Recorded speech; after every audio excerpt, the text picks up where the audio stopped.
Obey God's orders. Hello, I'm Anthony Michael Giarrusso. I have done an interview with God, and also I am planning on doing more interviews with other entities as well. If you have any questions that you would like me to ask God on your behalf, please email me at wondersofAnthony@gmail.com, and I will ask God your question or questions, and I will put them in a different recording, and I will upload this recording with your questions. If you have any questions directly for me, please use the same email address, wondersofAnthony@gmail.com. I am Anthony Michael Giarrusso on this 6/21/2023, and this is part 7 of the interview with God. So instead of doing like a quick recap, I'm just going to get into it now. I asked God, how long ago were humans first created?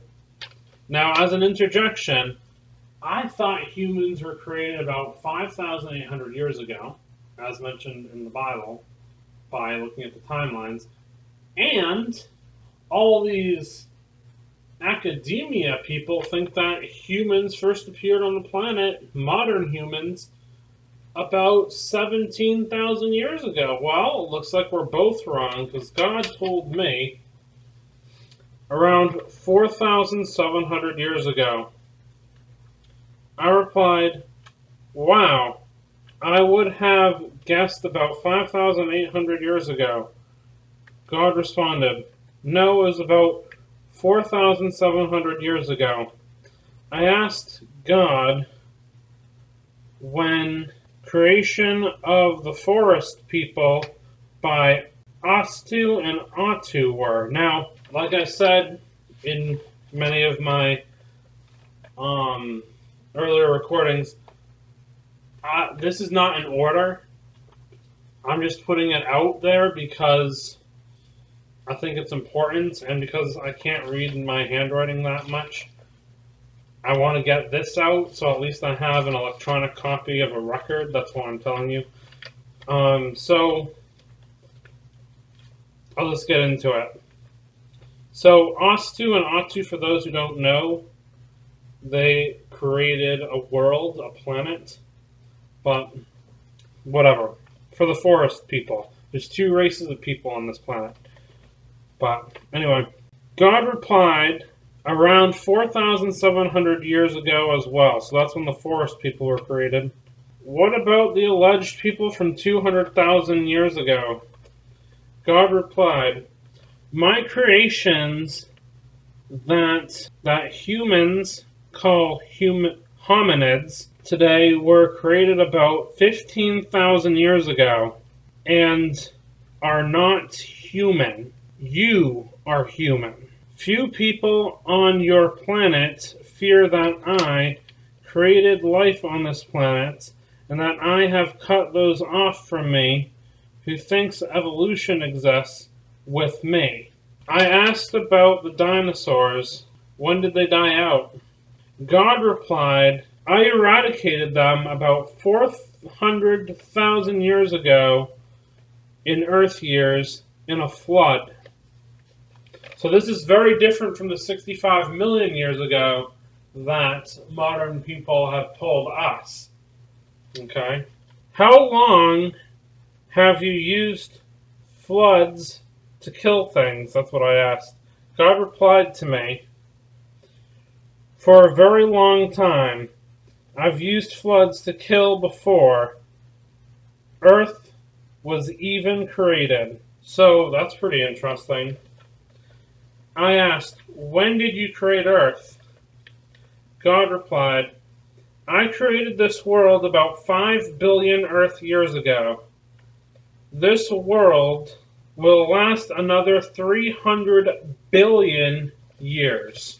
And then I don't remember if I asked anything. Like I said, this is a little out of order. God said, I can't restart the population until all humans and the population contaminants are gone. Then I can restart humanity.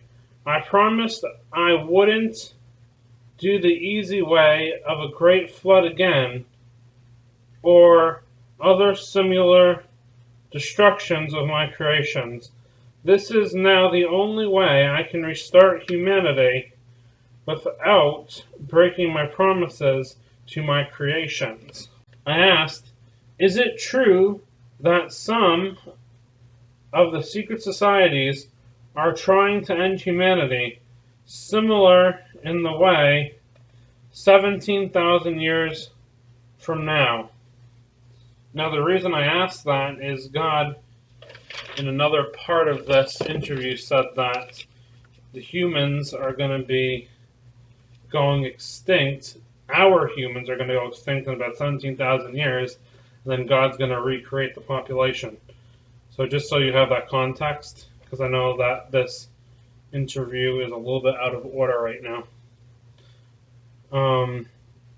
God replied, yes, they are trying to destroy the human population by reducing the number of people through DNA changes and disease. However, these secret societies give up on their agendas in about the next 1,500 years. In about 16,000 years from now, people will be at peace and will not realize the DNA changes that are a threat that allows the diseases to kill them. Most will blame the disease without thinking it was the DNA changes. The intention was lack of evil with the DNA changes in this society, but it is hard to find information from the past in those days. So God is talking about the future, and the past being now. So it's hard for them to see what's going on with like the COVID-19 stuff and all that stuff that happened now in modern times, and all the other stuff, because we're too ancient for their technology to even comprehend now. That's a big issue. I asked God, what are your orders to get humans to paradise? And if you listen to some of my other videos, I already did one with a bunch of orders, but here are some more orders for all of you from God. God said to me, find light. Then he asked me to find Psychro, which is the name of an angel, and it will give you the orders. Do nothing evil. And it says explicitly, no hanging of humans, no crushing of humans, no coughing on humans, no slopping of humans, meaning no spit or mucus to be expelled upon humans. What does this one say? No cardiacy?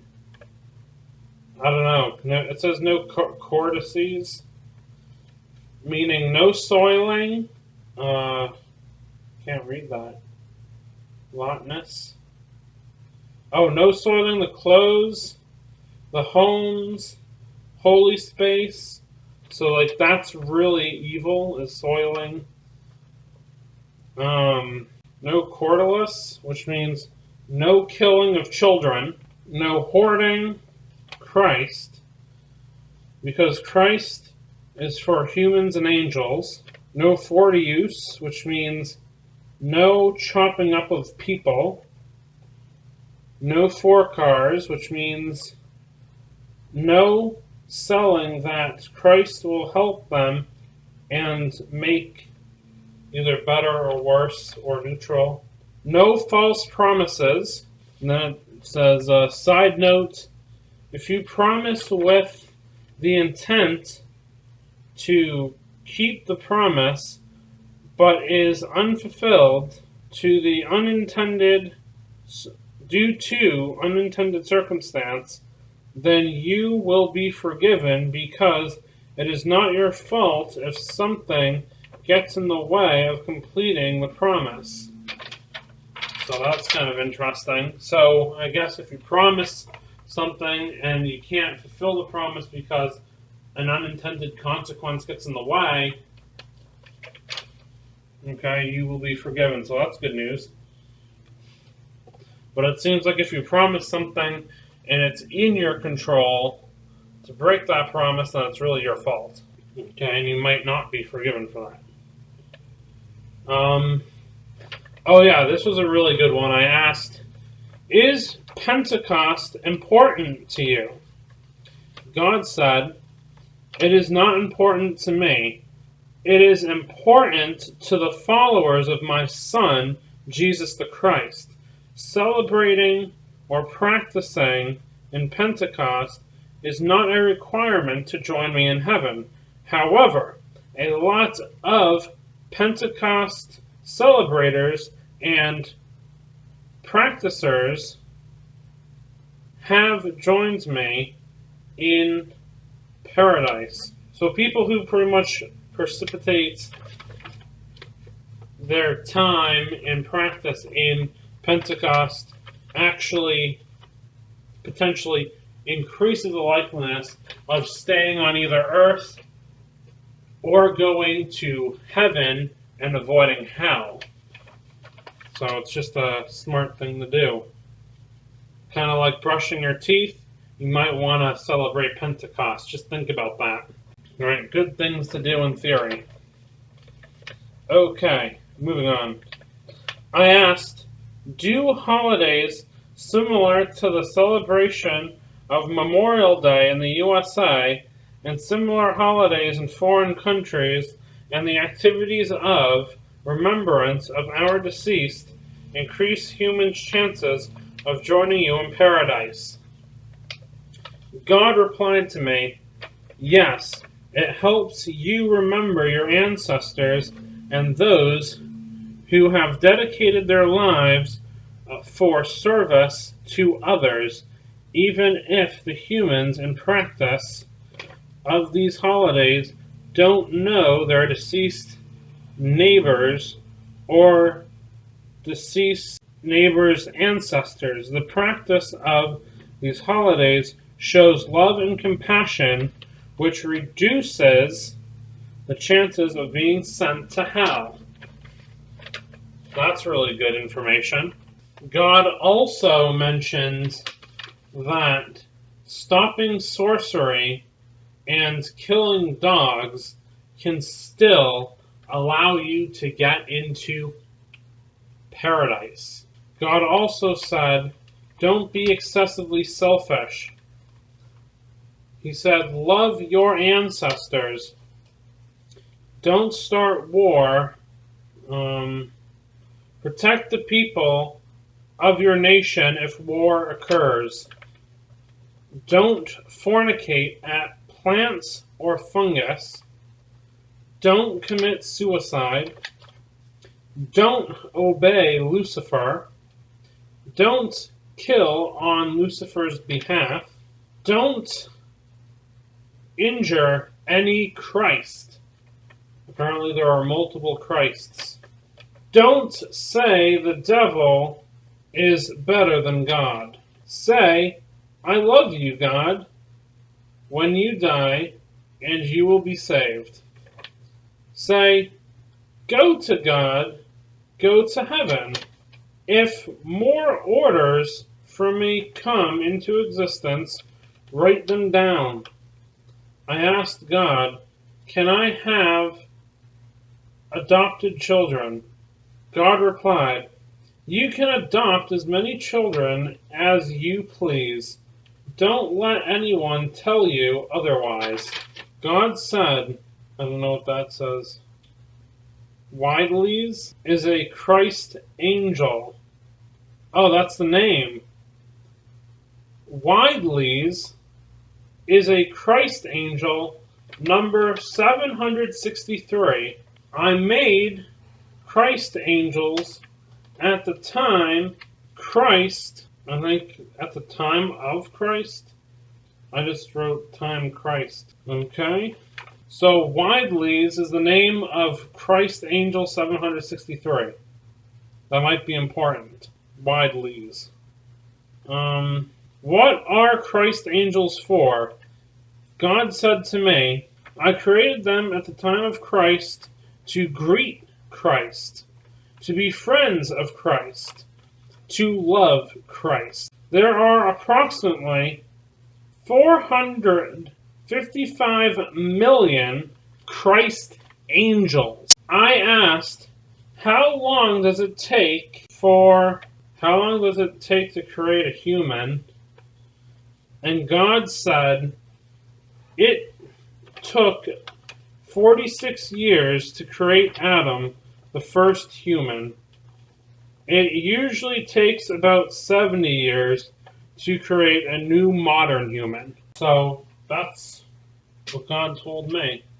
Thank you for listening. Please listen to the next part of this recording.